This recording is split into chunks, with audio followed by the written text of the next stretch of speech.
Bonjour à toutes, bonjour à tous et bienvenue à notre Histoire en tête, l'émission de la Société historique de Montréal. Bonjour à tous et à toutes, ici Robert Comeau, historien et animateur à Notre Histoire en tête, une émission produite par la Société historique de Montréal. Notre invité aujourd'hui est Jean-François Lisée, ex-ministre, aujourd'hui analyste politique, journaliste et écrivain. Après une carrière de journaliste dans les années 1980-1990, Monsieur Lisée, vous avez été conseiller des premiers ministres Jacques Parizeau et Lucien Bouchard de 1994 à 1999. Aux élections de 2012, élu député de Rosemont, vous avez occupé le poste de ministre des Relations internationales, de la francophonie et du commerce extérieur dans le gouvernement de Pauline Marois. En octobre 2016, vous devenez chef du Parti québécois et chef de l'opposition officielle. Défait dans votre circonscription de Rosemont à l'élection de 2018, vous reprenez votre travail d'analyste politique. Alors, vous produisez des balados sur la politique et l'histoire du Québec. Alors, bonjour Jean-François. Bonjour Robert. Donc, on va s'intéresser aujourd'hui à votre ouvrage qui a pour titre « L'évêque, Trudeau, leur jeunesse, notre histoire ». C'est le premier ouvrage d'un triptyque concernant, pour ce premier volume, c'est vraiment les années 1930 à 60. C'est de ça dont on va parler aujourd'hui. C'est un gros volume de presque de 600 pages, publié conjointement par les éditions Carte Blanche et votre maison, La Boîte à Lisée. Alors, vous annoncez aussi un deuxième tome sur l'ascension des deux leaders politiques et un troisième sur leur affrontement. Donc, on va avoir beaucoup de lectures dans les prochains mois. Alors, comment vous est venu ce projet de présenter dans un même récit l'histoire parallèle des deux géants de notre histoire? C'est-à-dire qu'après 2018, je me suis dit, j'avais écrit des bouquins avant, j'ai toujours aimé l'écriture, j'ai toujours aimé l'histoire, j'ai toujours aimé raconter les choses, et donc je me suis dit, je vais essayer en plusieurs volumes de faire l'histoire politique du Québec moderne de 1960 au référendum de 95, à travers des personnages et des événements. Et je me disais, dans cette série-là, lorsqu'on arrivera à l'évêque et Trudeau, je vais les faire ensemble. Et je savais que ce serait le cœur de la série. Je pensais que ce serait un gros bouquin, mais finalement, ça va être 3 gros bouquins. Évidemment, ça a été fait précédemment. Il y a une biographie célèbre de Staline et de Hitler, bien qu'ils ne se soient pas beaucoup rencontrés, mais enfin, c'est une stratégie parallèle. Et moi, je n'avais pas lu Plutarque, mais les intellectuels m'ont dit « Ah, tu fais comme Plutarque, les destins parallèles. » Et donc, Plutarque m'a volé mon idée. Bon. Et moi, j'avais lu récemment une magnifique biographie croisée de Churchill et Gandhi, où là, il y a plusieurs interactions. Et là, à l'évêque Trudeau, moi, je savais qu'il y avait des interactions importantes à la fin des années 50, au début des années 60. Moi, j'avais lu les mémoires de Gérard Pelletier et plusieurs autres, évidemment, Godin en parle et d'autres, du fait qu'au début des années 60, quand l'évêque est ministre, il se réunit toutes les 2 semaines avec Trudeau, Pelletier, Marchand et André Laurendeau pour discuter. Alors, je savais qu'il y avait ce moment-là, puis je me suis dit, dans l'arc dramatique de personnes qui sont proches et qui deviennent des ennemis politiques, ça fait quand même un bel arc dramatique et ça nous permet de raconter une histoire assez compliquée, surtout quand on tombe dans la Constitution. Mais lorsqu'on voit l'histoire à travers, à travers des personnages auxquels on peut s'attacher, c'est beaucoup plus digeste. En fait, c'est assez différent de vos autres travaux.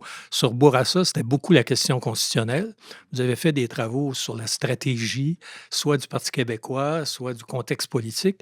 Là, c'est vraiment un travail d'historien, mais il n'est pas ennuyeux. C'est ça que moi, j'ai lu souvent des livres d'histoire ennuyants, et celui-là est fascinant. Moi, j'avoue que je suis passé à travers les 40 chapitres, et là, peut-être vous pourriez nous expliquer un peu la structure de votre livre. Parce qu'il y a beaucoup de personnages. Il n'y a pas juste Trudeau et l'évêque, comme vous dites. Il y a les proches, là, Laurendeau, les amis des deux groupes, des deux personnages. Mais il y a aussi, on voit dans le fond Duplessis, on voit Drapeau, on voit d'autres personnages dans des... Mais comment est structuré votre ouvrage? Bon, alors, c'est leur jeunesse, notre histoire. Alors donc, il y a des chapitres où les protagonistes n'apparaissent pas du tout. Par exemple, je dis, ils grandissent à l'ombre de ce géant qui est Maurice Duplessis. Donc, il y a des moments où je quitte l'histoire de Lévesque et Trudeau et je prends Duplessis à sa naissance. Et on le suit jusqu'à sa mort. Duplessis I, la première fois qu'il est au pouvoir, ensuite il perd le pouvoir, ensuite il revient. Et il y a plusieurs chapitres où j'essaie de faire une synthèse de ce qu'on sait de Duplessis, comment il agissait, quelle était son organisation, comment il, à mon avis, volait ses élections avec une fraude extraordinairement bien structurée. Et donc, à la fin du livre, mon ambition, c'est que les gens, non seulement aient suivi Lévesque et Trudeau, mais une très bonne idée de ce que fut l'histoire politique du Québec. C'est pas l'histoire sociale, c'est pas l'histoire urbanistique, c'est pas l'histoire...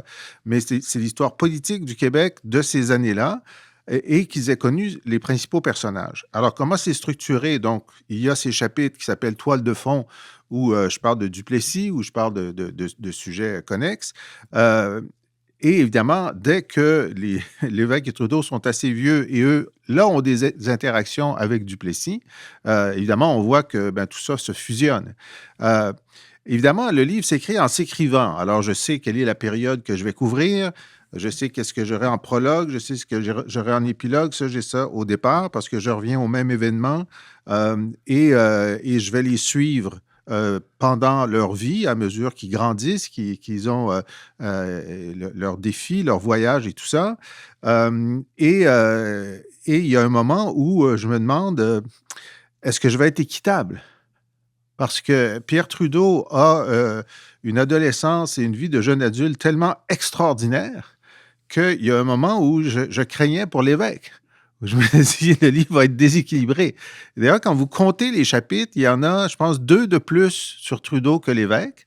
Mais j'ai beaucoup travaillé pour essayer de donner des chapitres à Lévesque dans un moment où il ne se passait pas grand-chose. Et mes lecteurs me disent que c'est assez équilibré. En gros, il y a 40 chapitres, 40 courts chapitres fascinants, 16 et 18. 16 pour Lévesque, 18. Et les autres, au fond, c'est les 3 ou 4 grandes périodes. Les années 30 divisées en 2. Après ça, la période de la guerre et après ça, les années 50. Donc, c'est assez... Moi, j'ai appris plein de choses. J'ai pourtant lu beaucoup de biographies. Oui, si vous avez Alors, ma appris, question, Robert, c'est où vous avez attrapé toutes ces informations-là, entre autres sur la jeunesse de Lévesque. Ça m'a étonné. À Gaspésie, vous étiez capable de... Est-ce que c'était fondé sur des documents ou, par exemple, la jeunesse de Lévesque en Gaspésie? J'avoue que j'ai appris des choses étonnantes. D'ailleurs, une des caractéristiques de votre livre, c'est que vous vous intéressez beaucoup au caractère, au portrait des personnages. Alors, peut-être ma première question, c'est, pouvez-vous nous dresser un peu le portrait en même temps que le parcours dans leur période d'adolescence et d'études, les premières années, de Lévesque et Trudeau? Qu'est-ce qui les ressemble? Il y a des ressemblances et des différences. Pouvez-vous les présenter rapidement, les 2 personnages? C'est assez gros, là, mais... Oui, d'abord, Lévesque s'est beaucoup raconté. OK? Il s'est raconté dans des entrevues, donc j'ai pu retrouver... Et d'ailleurs, l'exposition organisée par la Fondation René Lévesque, il y a plusieurs éléments que j'ai pigés dans l'exposition. Il y a des entrevues qu'il a données sur son enfance et il a donné plusieurs entrevues. Alors donc, moi, j'ai essayé de tout lire ce qui préexistait. Il n'y a pas grand-chose dans les archives de Lévesque même. Il y a des choses que les biographes qui sont passés avant moi ont très bien déblayées. Donc, Pierre Godin, c'est monumental, sa biographie de Lévesque. Donc, il y a des éléments qui sont là. La série radiophonique qui a été faite par Bouchard à Radio-Canada est très intéressante aussi. Il y a plein de témoignages. Puis j'avais accès à Alice Lévesque, sa sœur, qui est toujours vivante à Québec. Et donc, je fais une synthèse de ça. Et mon biais de chercheur, c'est tout ce qui est savoureux m'intéresse. Si c'est savoureux, s'il y a un dialogue, s'il y a une description, évidemment, je n'ai le droit de ne rien inventer. Donc, il faut que je cherche. Et à travers ce qui a été écrit, à travers tout ça, je me dis, ça, je trouve ça savoureux, je trouve ça intéressant, je trouve que ça donne du relief. Alors, je le prends. Ce qui est intéressant, c'est que, par exemple, tout jeune, Lévesque était très sportif. En Gaspésie, pour lui, courir, se baigner. Il faisait énormément de natation dans la mer. D'ailleurs, il a fait se noyer. Ça, il le raconte. Mais il était sportif naturellement. Trudeau, assez turbulent, je pense. Hein? Très turbulent. Un enfant terrible. D'ailleurs, il y a un témoignage, et il le dit lui-même en entrevue. Il y a un moment, peut-être à 3-4 ans, où il l'attachait il l'attachait parce que s'il le laissait courir, il allait briser des trucs. Donc, c'était un enfant terrible, très difficile à gérer, très taquin envers son entourage. Lui, il aimait lire, mais d'abord, il allait donner des taloches à sa sœur puis ses deux frères, les faisait pleurer, puis ensuite, il était content, il pouvait aller lire tranquille. Trudeau, lui, jeune, il se sentait très chétif. Et donc, il a beaucoup travaillé pour devenir un sportif et pour se construire lui-même. Devenir un athlète. Hein? Devenir un athlète, oui, c'est ça. Et devenir même un boxeur et tout ça. Mais pour lui, il faisait ça pour se dépasser parce qu'il n'était pas naturellement sportif et naturellement fort. Et donc, ça a été plus une construction voulue, enfin physiquement, de la part de Trudeau que de la part de l'évêque. Et ensuite, intellectuellement, mais ce qui les rejoint tous les deux, c'est une boulimie de lecture. Ils étaient des lecteurs, on ne pouvait pas les arrêter. Et donc, ça a créé chez eux une culture générale exceptionnelle, même pour l'époque. On dit, ils sont allés au collège classique, ils ont été formés par des jésuites. Donc, c'était la meilleure formation qu'on pouvait avoir au Québec. Mais parmi cette formation, ils étaient des premiers de classe. Et donc, ils étaient probablement les deux cerveaux les mieux formés en lecture classique et de tous ordres qu'on a eu au Québec. Vous parlez de François Hertel à Brébeuf qui a influencé Trudeau, qui était indépendantiste à l'époque, un jésuite qui va défroquer. Et je pense que le même François Hertel enseigne aussi à l'évêque en Gaspésie.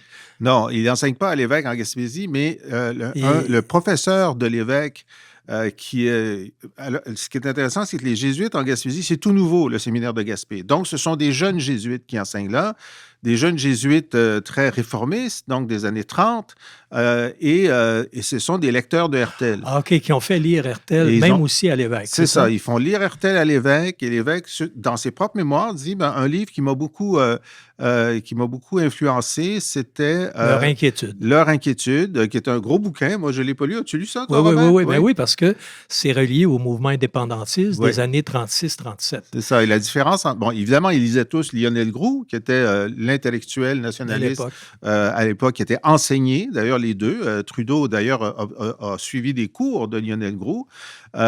Donc, Lionel Groulx parlait de notre État français, nous l'aurons... Alors, il ne voulait pas dire un État indépendant, mais ça dépend des moments dans sa vie, mais c'était à long terme. Alors que Hertel, lui, disait, ça va venir bientôt. Dans les années 30, il le voyait pour les années 50. Et donc, il était plus pressé à venir voir l'indépendance. Donc, Trudeau a été particulièrement marqué par les Jésuites. Et là, il y a le couple qui a fait une biographie, les Némi, qui ont révélé des choses assez surprenantes sur les idées politiques de Trudeau à ce moment-là. Pouvez-vous nous en parler? Parce que c'est une découverte assez importante. Oui. Bon, alors donc, les archives de Trudeau n'étaient pas disponibles. Donc, il était premier ministre jusqu'en 84. Et ensuite, donc, il a constitué ses archives. Il faut dire que l'évêque ne gardait rien, Trudeau gardait tout. Trudeau, on le voit, avait la conscience très jeune qu'il deviendrait un leader. Et donc, c'est important de tout garder. Et d'ailleurs, il y a une petite note pour ses biographes, en quelque part, dans ses notes, en disant, bon, je ne dis pas tout ce que je pense parce qu'on ne sait pas ce que les biographes vont faire de nos écrits de jeunesse. Bon, mais il savait, là, bon, à qui il parlait. Alors, et ce qu'il ne gardait pas, sa mère le gardait, ce qui fait que lorsque les archives de Trudeau ont été constituées, c'est considérable. Les premiers à avoir eu accès, c'est Max et Monique Nemny, qui sont des Européens qui sont venus au Québec, qui sont devenus trudeauistes, qui ont relancé la nouvelle série de Cité libre dans les années 90. Et en 95, donc, Trudeau leur donne à eux, les premiers, le droit de voir les archives. Alors, évidemment, les Nemny veulent écrire une ode à leur héros, mais ils se mettent à lire ces notes de lecture de jeunesse et se mettent à trouver son implication dans la création d'une société secrète de 1940 à 1944. Donc là, il y a de 20 à 24 ans, dont l'objectif est d'établir une Laurentie, donc un Québec indépendant, français, catholique, corporatiste et dictatorial. Ça, Trudeau n'en a jamais parlé. Trudeau n'en a jamais parlé à aucun moment. Donc, il est le cofondateur. Tu sais, il y a 2, 3, 4, 5 personnes, mais c'est lui qui tient la plume, c'est lui qui écrit la charte, l'organisation. Il avait beaucoup lu sur les révolutionnaires, y compris Trotsky. Et lui, son idée, c'est que ce qu'il faut tout simplement, c'est recruter des gens de qualité secrètement, infiltrer les lieux de pouvoir et, au jour dit, prendre le pouvoir de l'intérieur. Donc, il avait même prévu que l'indépendance arriverait en 1976. Ah, ça, c'est dans un écrit de jeunesse. Dans un écrit de jeunesse, il disait ça. Mais là, eux, ils voulaient faire l'indépendance dans les années qui suivaient. Le temps d'infiltrer la police, le gouvernement, les télécommunications, et ils prendraient le pouvoir. Pas très démocratique, hein? Et il était contre la démocratie parlementaire. C'est incroyable. Oui, et il était pour, c'était Salazar, Mussolini, pas tellement Hitler, quoique il y en a un dans le groupe qui était plutôt hitlérien, mais c'était ça, c'était... Jean-Louis Roux, ça, vous parlez? Non, Jean-Louis Roux était un membre de cette société qu'ils appelaient soit les X, soit les frères chasseurs. Non, un Bélanger qui travaillait avec lui sur les textes, qui lisait Mein Kampf et qui en disait du bien. Ouais. Il y avait même un jésuite qui était un des présidents de ça. Bon, alors on pense que c'est le frère Anjou qui aurait été l'initiateur, enfin le directeur. Heurtel recrutait énormément. Et là, Heurtel a écrit plusieurs petits livres de souvenirs, a fait une série aussi de témoignages dans une série télé qui existait à Radio-Canada. Il ne parle jamais de ça. Il n'en parle pas. Okay? Même dans son exil en France? Oui, il n'en parle pas. Vous insistez beaucoup sur le rapport au père Charles Trudeau, donc le père de Pierre, et Dominique Lévesque pour René Lévesque. Vous dites qu'ils ont un rapport particulier. Pouvez-vous nous en parler? Oui, un rapport particulier un peu différent. Alors, évidemment, les deux pères meurent au moment où les deux enfants ont 15 ans. Pour Lévesque, Dominique, son père, c'est son héros, c'est quelqu'un de bienveillant, c'est un accompagnateur, c'est lui qui lui apprend à lire, etc. Donc, pour lui, c'est un héros sans phare. Il lui reproche rien. Alors que pour Trudeau, son père, Charles, est un personnage contrasté en ce sens que il a une empreinte énorme. Il est il parle fort, il sacre, il boit, il a plein d'amis, il est en affaires, probablement qu'il sort aussi. Et donc, le jeune Trudeau est en opposition à son père. Et aurait bien voulu réussir, comme Freud dit, à le tuer, c'est-à-dire à un moment montrer qu'il était aussi fort que lui ou plus fort que lui, et ça n'est pas arrivé. Et ce manque-là est important, et il y a un moment où il dit « Ouais, finalement, je ne l'aimais pas tant que ça. » On pense que c'est une séduction-répulsion, là. Mais donc, la figure de Charles, pour Trudeau, c'est une figure qui est à la fois un soleil et un nuage. Et on voit que Trudeau décide de ne pas aller en affaires parce que son père était en affaires et c'est le péché, c'est la dérive. Il ne fume pas parce que son père fumait, il ne joue pas aux cartes parce que son père jouait aux cartes, il ne boit pas parce que son père buvait. Alors que, donc, il y a cette opposition-là qui n'existe pas du tout entre René Lévesque et son père. Si on revient à René Lévesque, lui... Vous parlez, entre autres, du fait que lors du transfert de la Gaspésie vers Québec, quand M. Lévesque meurt, le père de René Lévesque meurt, son beau-père, c'est quelqu'un qui est lié au mouvement de Paul Bouchard, un mouvement très indépendantiste, séparatiste en 1936. Et vous laissez entendre dans votre livre que le jeune Lévesque, qui a 15 ans, là, dans ces années-là, ne s'intéresse pas au journal La Nation de Paul Bouchard et n'aime pas le beau-père en question. Est-ce que ça, c'est fondé quelque part? Parce que ça, c'est un sujet, moi, qui m'a intéressé. Oui. Vous avez fait votre mémoire de maîtrise là-dessus. Oui, je parlais de ça. Et parce que Groulx, à ce moment-là, incitait les séparatistes à ne pas être séparatistes, mais à être plutôt pour les États associés, pour autre chose. Oui. Alors, comment vous avez vu la relation de Lévesque avec le beau-père? Bon, d'abord, sur Paul Bouchard, c'est sûr que donc Paul Bouchard écrivait La Nation, qui est un hebdo, hein, c'est ça? Oui, deux fois par mois. Deux fois par mois, OK. Donc, et qui avait créé les faisceaux républicains sur le modèle des faisceaux mussoliniens. Et donc, c'était une indépendance de droite, donc proto-fasciste. C'était Mussolini. L'homme fort qu'on regardait, c'était Mussolini.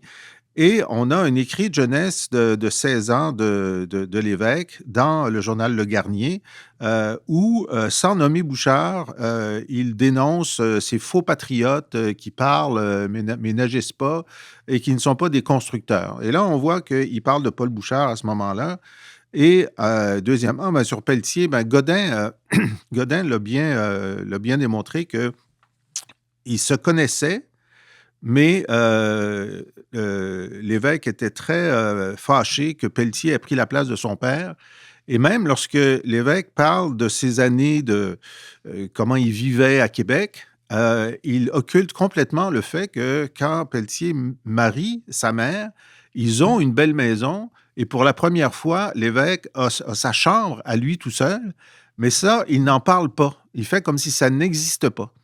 Et pour moi, c'est ce premier contact négatif avec le nationalisme. Alors donc, s'il n'aime pas Bouchard, il n'aime pas Pelletier. Pelletier travaille avec Bouchard, bon. Et on a un autre écrit où il déteste Mussolini aussi. Donc là, c'est un faisceau d'indices. OK? Vous présentez l'évêque, en fait, progressiste dès le début. Oui. Alors que Trudeau, lui, est complètement gagné aux idées de droite, d'extrême droite même. Oui.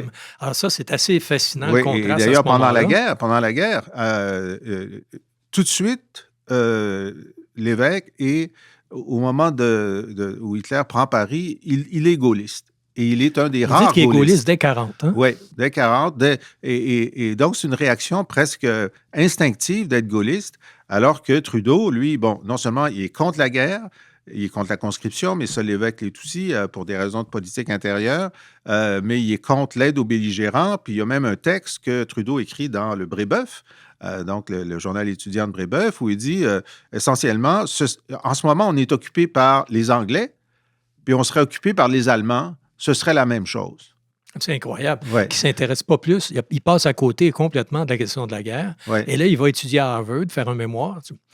Et à quel moment il commence à changer? Est-ce que c'est à Harvard ou c'est à Londres après?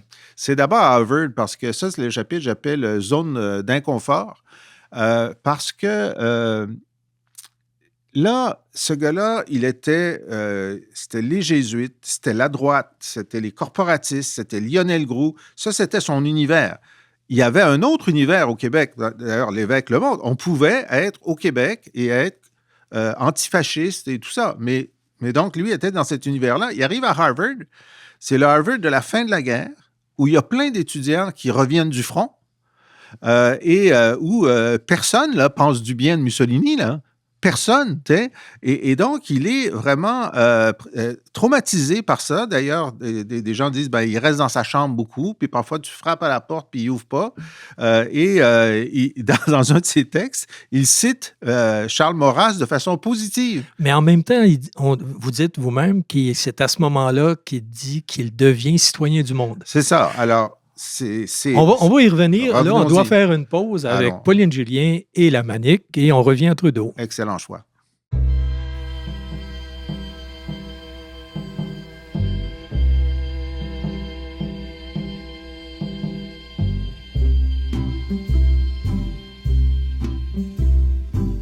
Si tu savais comme on s'ennuie à la Manique, tu m'écrirais bien plus souvent à la Manique ou à Gand.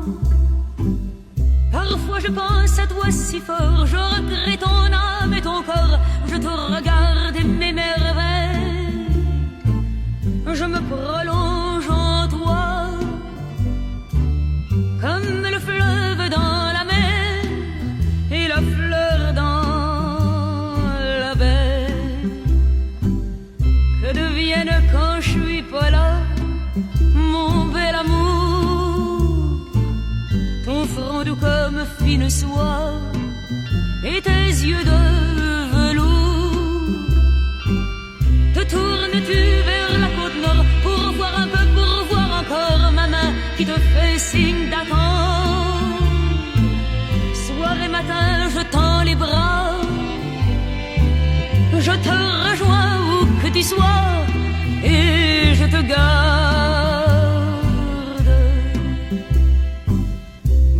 ce qui se passe à Trois-Rivières et à Québec, là où la vie a tant à faire et tout ce qu'on fait avec. Dis-moi ce qui se passe à Montréal, dans les rues sales et transversales où tu es toujours la plus belle, car la laideur ne t'atteint pas. Toi que j'aimerais jusqu'au trépas, mon éternel. Nous autres on fait les fanfarons à cœur de jour, mais on est tous des bons larrons, cloués à leurs amours. Y en a qui jouent de la guitare, d'autres qui jouent de l'accordéon pour passer le temps quand il est trop long. Mais moi je joue de mes amours et je danse en disant ton nom, tellement je t'aime.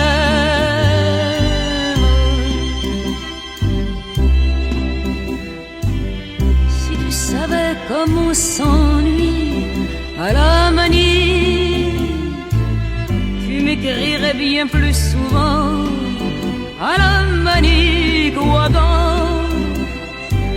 Si t'as pas grand chose à me dire, écris 100 fois les mots je t'aime, ça ferait le plus beau des poèmes. Je le lirai 100 fois. 100 fois, c'est pas beaucoup pour ceux qui s'aiment.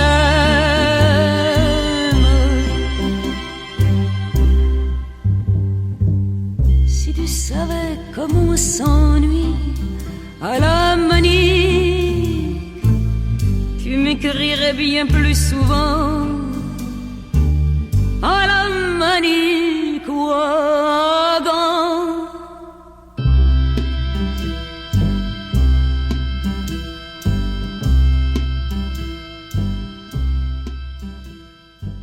On revient avec Jean-François Lisée et son ouvrage « L'évêque Trudeau, leur jeunesse, notre histoire ». Alors, si on revient à Trudeau, d'abord, un peu avant, quand il a fait des études, c'est assez surprenant. Il va à l'université, je crois, mais il ne va pas à McGill. Il va pas à McGill. Il va à l'Université de Montréal. Oui. Et il y a de la difficulté plus tard à devenir prof à la faculté de droit, quand il va être diplômé. Pouvez-vous nous parler un peu de ce rapport aux universités? Parce qu'il aurait pu aller normalement, mais semble à McGill, il venait d'un milieu plus aisé. Il venait d'un milieu aisé, il parlait très bien l'anglais, et donc il y a certains de ses camarades qui vont à McGill. McGill est plus coté d'ailleurs comme qualité d'enseignement en droit que l'Université de Montréal, mais Trudeau est un nationaliste anti-anglais, et d'ailleurs 2 fois dans des écrits, il appelle McGill McKill. McKill. Puis c'est des protestants à McGill. C'est des protestants. Donc, on ne va pas chez les protestants. Et donc, il fait son droit. Il n'aime pas tellement les profs. Il ne trouve pas ça de très bonne qualité. Mais ses notes sont stellaires. Ils sont stellaires à la fois en droit et ensuite au barreau. Il fait son barreau. Il est reçu avec des grands honneurs. Et lorsqu'il reviendra, dans les années 50, il voudra enseigner à l'Université de Montréal, mais il est vu comme un gauchiste dangereux. Et c'est vrai que c'est le Duplessis qui aurait empêché d'entrer. C'est-tu fondé, ça? Ou... Bon, alors ça, on a des informations à l'effet que c'était même pas nécessaire que Duplessis intervienne parce que il était tellement vu comme sulfureux que les autorités d'université qui étaient ecclésiastiques, donc le chancelier et le recteur étaient des hauts membres du clergé et donc ne pensaient pas que c'était une bonne idée que ce marxiste, parce qu'il était très marxisant, enseigne. Puis là, on verra dans le 2e tome que même lorsqu'il est finalement embauché, c'est pas si facile que ça pour l'embauche. J'ai découvert des choses qui n'avaient pas été vues par d'autres biographes. Alors, pour lui, effectivement, mais le père Georges-Henri Lévesque, aux sciences sociales, à sa faculté, qui était aussi vue comme sulfureuse par Duplessis, lui avait offert de venir enseigner à Laval, mais il avait refusé. À quel moment il cesse d'être maurassien et il ne croit plus à son projet de nation là, dirigé par un chef unique et tout ça? tantôt, on avait comme amorcé ça. C'est après Harvard et après Alors, London. il y a 3 étapes. Il y a Harvard, Paris et Londres. Et c'est clair que dès Harvard, dans les lettres qu'il échange, entre autres avec son ami Pierre Vadeboncoeur, on voit que finalement, une constitution, c'est pas une mauvaise chose. Puis de protéger le citoyen contre l'État. Donc, il devient démocrate lorsqu'il est à Harvard. Il était dictatorial, fascisant. Il devient démocrate. Et donc, en devenant démocrate, il met en cause la totalité de ce qu'il pensait avant, y compris sur la nation, et de la nécessité pour le Québec de devenir indépendant. Et ensuite, il se cherche. Et ce qui est intéressant, c'est qu'ensuite, il va à Paris et à Londres, et personne, même de ses amis, alors Gérard Pelletier est là avec lui, il y a Jean-Louis Roux, il y a Gascon, Son grand ami, c'est Roger Roland. Roger Roland, qui habite avec lui. Tous ces gens-là sont complètement absorbés par la politique internationale, le communisme, puis personne ne parle du Québec, sauf lui. Pierre Trudeau continue à être très intéressé à trouver une solution aux problèmes québécois. Et il a écrit des textes dans les années, donc à la fin des années 40, pour essayer de se développer une théorie sur le Québec. Et moi, ma lecture, c'est que le seul peuple qui a jamais intéressé Pierre Trudeau pendant toute sa vie, ce sont les Canadiens français du Québec. C'est eux qu'il veut sauver. Et là, il se rend compte qu'il veut les sauver de leur propre dérive potentielle vers le fascisme.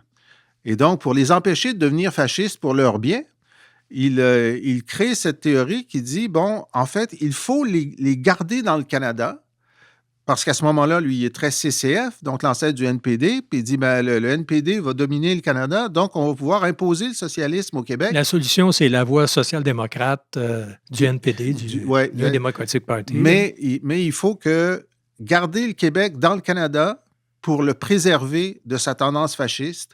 Et c'est comme ça que je vais régler la question du Québec. C'est pour ça qu'au moment de la grève de l'amiante, il s'implique comme pro-syndical et tout ça.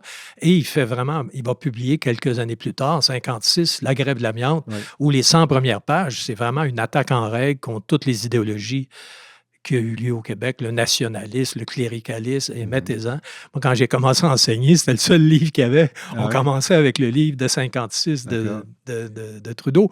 Et donc, ça s'explique parce que peut-être que lui-même voulait oublier ou en finir avec son passé d'extrême droite. Ben, c'est ça. Alors, donc ça, là, on essaie d'entrer dans la psychologie du personnage. Et dans la grève de l'amiante, bon, d'abord, il faut dire qu'il a une activité pro-syndicale extrêmement active à partir de son retour au Québec. Pendant toutes les années 50, il est avocat, il aide les causes syndicales, il donne des formations, parfois il est arbitre dans des conflits, donc il a une activité progressiste syndicale très forte. Et donc, lorsqu'il écrit sur la grève de l'amiante, il fait le procès du nationalisme québécois qui, selon lui, a permis de survivre. Ça, il dit, bon, ça a permis de survivre, mais ça l'a aussi enfermé, entre autres, cette illusion qu'on allait faire un retour à la Terre, puis qu'on allait coloniser les terres rocheuses du nord des Laurentides, etc. Donc, il critique ça, mais en même temps, sa critique est très outrancière parce que c'est comme s'il voulait faire table rase complètement, puis André Laurendeau, qu'il connaît bien, qui est au devoir, dit, ben là, c'est l'excès, il est dans l'excès.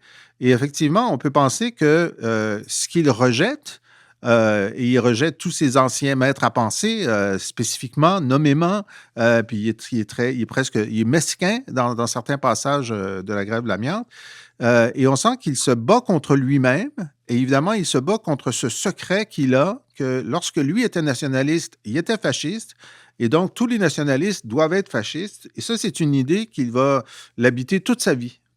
Et il n'y a jamais aucun moment où il décide de crever l'abcès. Par exemple, lorsqu'il crée Cité libre et tout ça, il pourrait faire un article en disant, mais regardez, c'est tellement épouvantable que moi, il y a un moment où, baigné dans cette idéologie, j'ai fait ce truc-là et je m'en repens. Donc, mais il crève jamais cet abcès. Et au contraire, lorsqu'il commence à être dans l'espace public, il invente un contre-récit selon lequel il aurait été antinationaliste même sur les bancs d'école. Et donc, c'est pas seulement le secret, mais le mensonge. Et donc, cette légende du jeune Trudeau... Il construit sa légende. Ça, c'est bien expliqué dans les derniers chapitres là, de votre livre. Il construit sa légende et il le fait tout seul. Alors là, moi, j'ai vraiment essayé de comprendre avec qui il en avait parlé, etc. Non, c'est un homme extraordinairement secret et il fait ça tout seul. Et les Nemni, qui sont vraiment des admirateurs de Trudeau, disent, ben, écoutez, il a quand même refoulé une partie importante de son expérience de jeune homme. Alors, je laisse aux psychanalystes... Une chose qui m'a frappé, c'est qu'après Asbestos, il travaille 2 ans au conseil privé comme spécialiste des questions constitutionnelles, mais il ne semble pas prendre grand plaisir. Il échoue et on voit qu'à ce moment-là, il remet en question l'idée du pacte entre les 2 nations, une idée de Groulx. Puis il ressort assez désabusé de ça. C'est quand même étonnant. Avant d'aller dans l'enseignement, donc, il a essayé de travailler dans la fonction publique fédérale et ça n'a pas marché. Ben, ça dépend comment on le voit. Alors, lui, c'est un homme qui se construit et il construit un futur leader. Alors, il se construit physiquement, il se construit intellectuellement, il a fait le tour du monde pour ça. Et là, il passe 2 ans donc, au conseil privé et là, il comprend comment fonctionne un gouvernement de l'intérieur. La machine, tout ça. Il est évidemment scandalisé par l'absence de français dans ses... D'ailleurs, entre les francophones, entre eux, s'appelaient les Grecs. On va dire qu'on est des Grecs, comme ça, s'ils nous entendent parler, ils ne sauront pas qu'on parle de nous-mêmes. Bon. Et donc, mais il acquiert une connaissance fine des rouages du pouvoir. Et après 2 ans, il y en a suffisamment. Et il est en désaccord parce qu'il est en politique étrangère, il est neutraliste. Lui, il est en désaccord avec l'implication du Canada dans la guerre de Corée. Il pense que le Canada aurait dû rester neutre. Et c'est un pacifiste. Et ça, c'est la raison officielle pour laquelle il démissionne, c'est celle-là. Mais il dit aussi, ben, les choses importantes se passent maintenant à Québec, puis je veux faire partie de ce qui va se passer à Québec. C'est pas lui qui fonde Cité Libre. On dit même que c'est, vous le dites dans votre ouvrage, que c'est Gérard Pelletier qui l'introduit parce qu'il est trop radical. Et c'est ça qui explique qu'il ne s'intéresse pas au Parti libéral. C'est ça qui est étonnant parce que l'opposition à Duplessis se construit dans les années 50. On penserait que Trudeau est avec La Palme. Et pas du tout. Est-ce que c'est La Palme qu'il craint, qu'il voit trop marginal à cause de son anticléricalisme? Non, c'est pas ça. C'est que, bon, d'abord, Cité Libre, c'est les gens de la jeunesse étudiante catholique autour de Gérard Pelletier qui veulent le créer. Évidemment, Trudeau, ça l'intéresse beaucoup, mais ces gens-là disent, mais Trudeau, voyons, c'est un millionnaire. Il faut dire, il est millionnaire, là. Son père est mort, a laissé l'équivalent aujourd'hui de 23 millions de dollars à ses enfants. Donc, c'est pour ça que Trudeau n'a pas besoin de vrai boulot, puis il peut faire le tour du monde. Il est constamment en train d'aller au bout de la planète puis de revenir. Il est allé en Chine, il est allé un peu partout en Asie, etc. Exact. Et donc, les gens de Cité Libre disent, non, mais lui, c'est un bourgeois. C'est un bourgeois. C'est pour ça qu'on ne veut pas de lui. Et Pelletier leur explique, ben moi je le connais depuis longtemps, c'est un vrai progressiste, c'est vrai, c'est un vrai progressiste. Il est chrétien anticléricaliste et donc ils finissent par l'accepter et il devient une des voix les plus fortes de la revue, qui est une revue très, très peu lue. Je veux dire, c'est une revue confidentielle. Au début, c'est quelques centaines de personnes.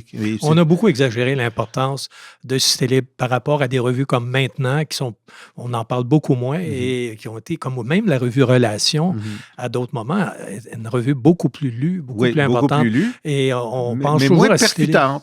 Moins percutante. Je veux dire, Cité Libre, alors on disait, on peut être contre le duplessisme.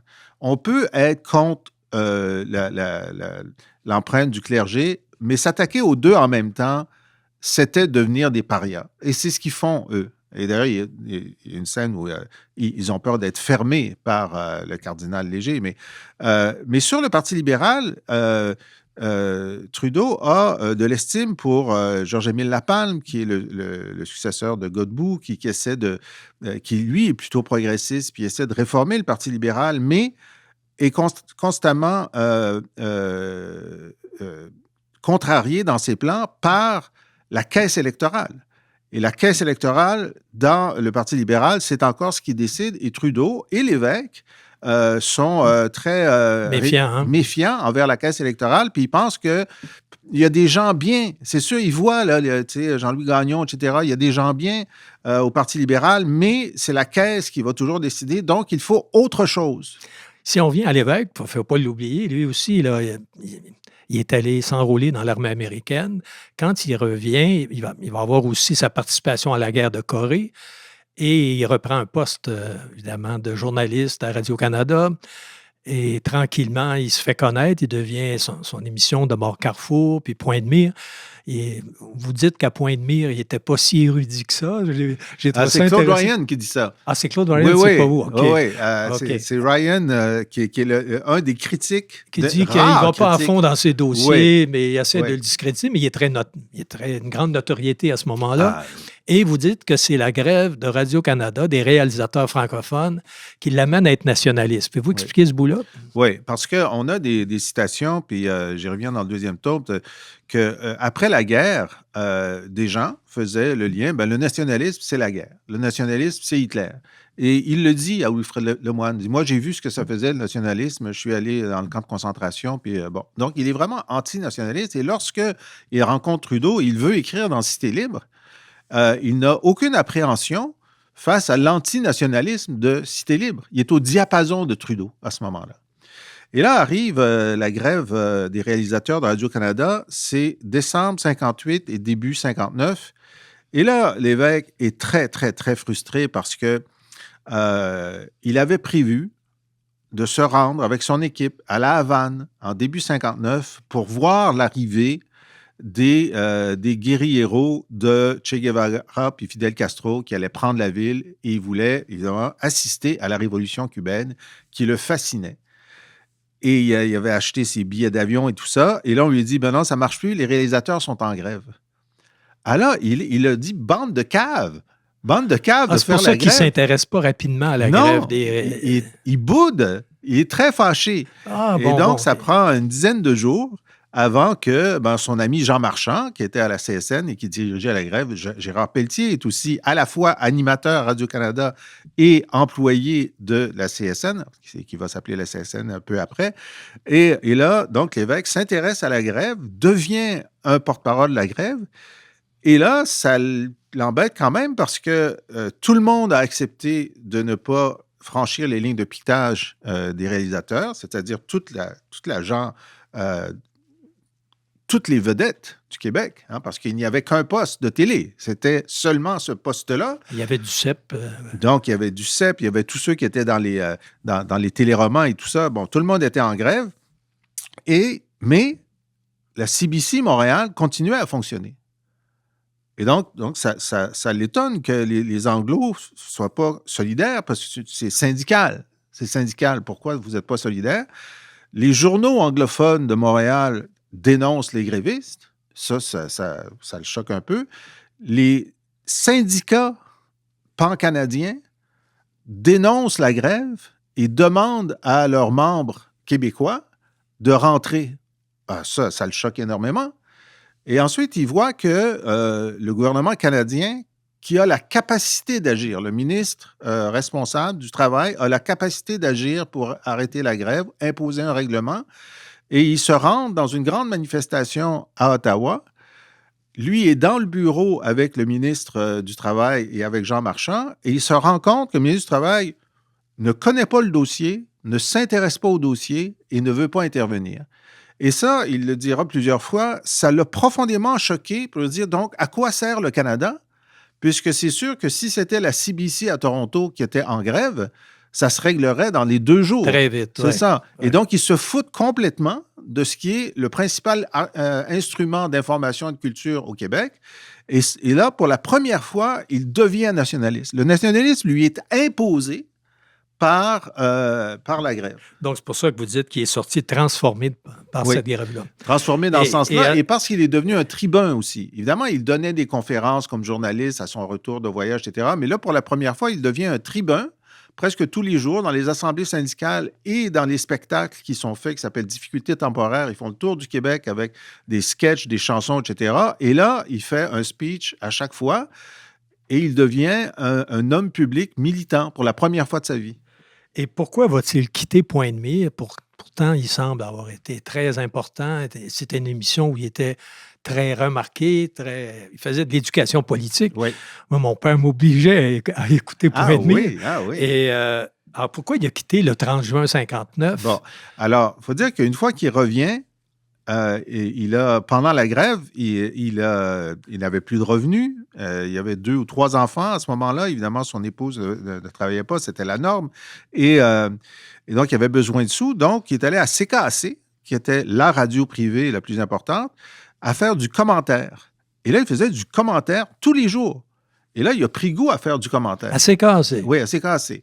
Et là, ensuite, il revient et on lui dit à Radio-Canada, où déjà on trouvait que parfois ses reportages étaient un peu biaisés sur la grève de Murdochville, par exemple. On n'avait pas assez eu le point de vue du patron. Puis bon, alors il y avait de la tension, là. Puis là, ils lui disent, ben là, il faut que tu arrêtes de faire tes commentaires parce que tu es journaliste. Il disait même fonctionnaire à l'époque pour quelqu'un qui travaillait pour Radio-Canada. Vous êtes fonctionnaire de l'État, donc vous ne pouvez pas donner votre opinion. Puis il a dit non. Il dit, je garde, c'est cassé, je vais continuer à le faire. Voilà, il y avait un casus belli, effectivement.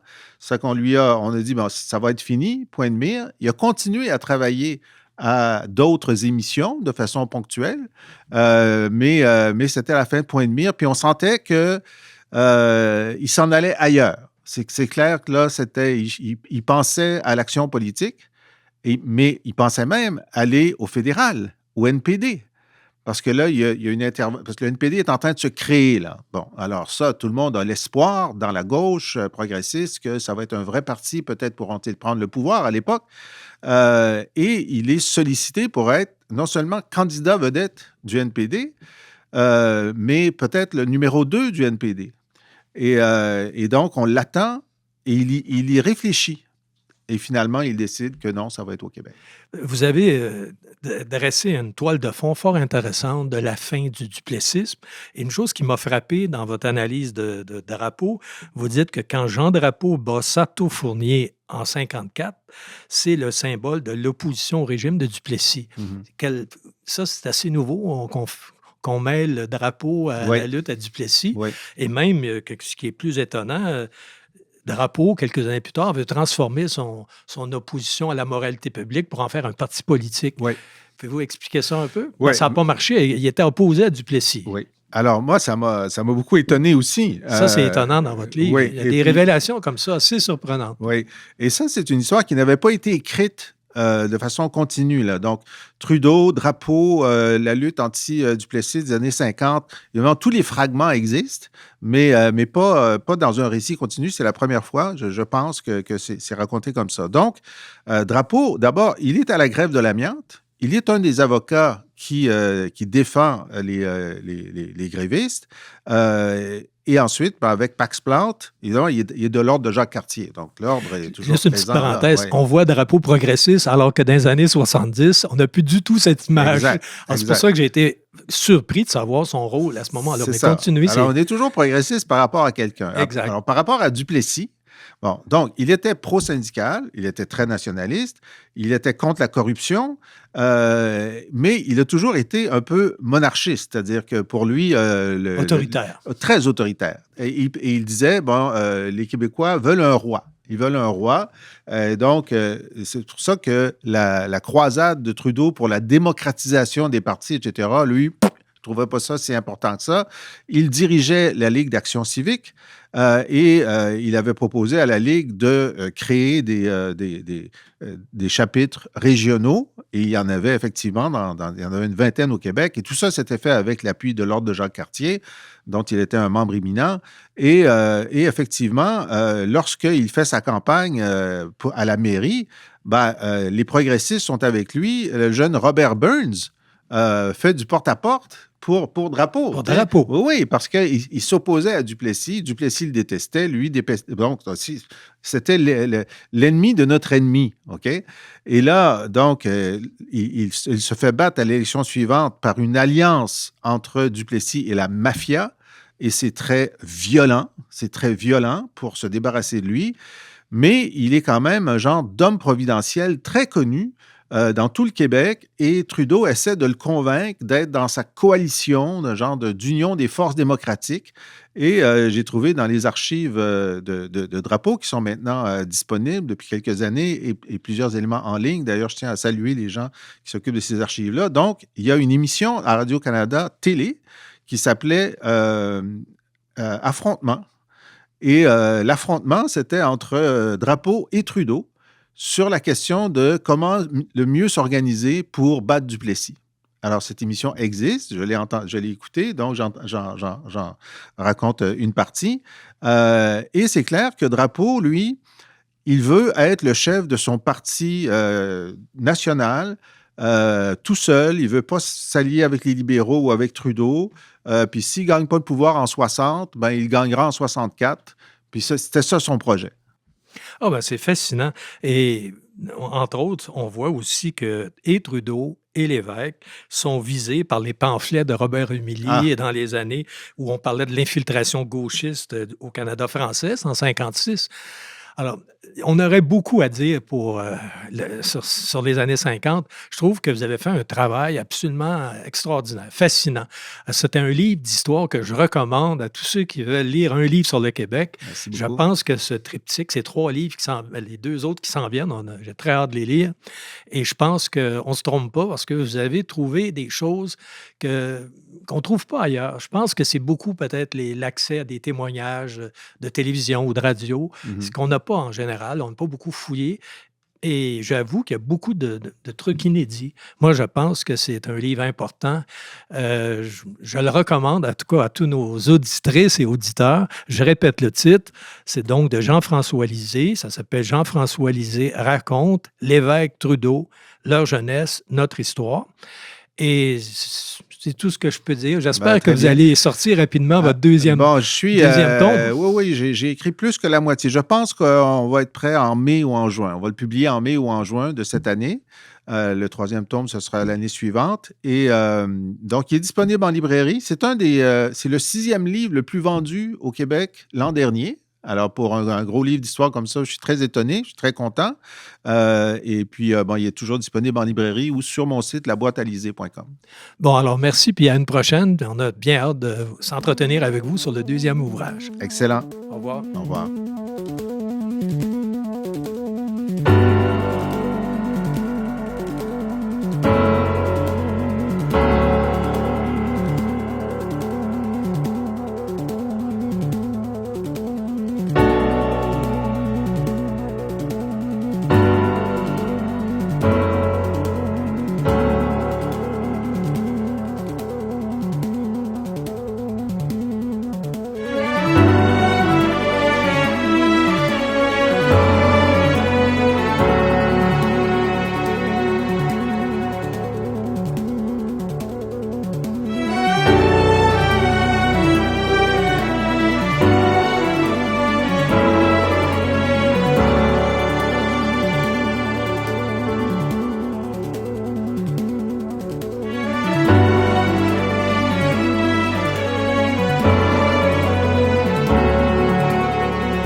Nous en sommes maintenant à la fin de cette émission. Vous pourrez la retrouver sur le site de la Société historique de Montréal, à l'onglet Émissions de radio, ou sur notre chaîne YouTube. Nous vous invitons, si ce n'est déjà fait, à devenir membre de la Société historique de Montréal, ce qui nous permet de produire ces émissions. Alors, merci de nous avoir écoutés et à la prochaine.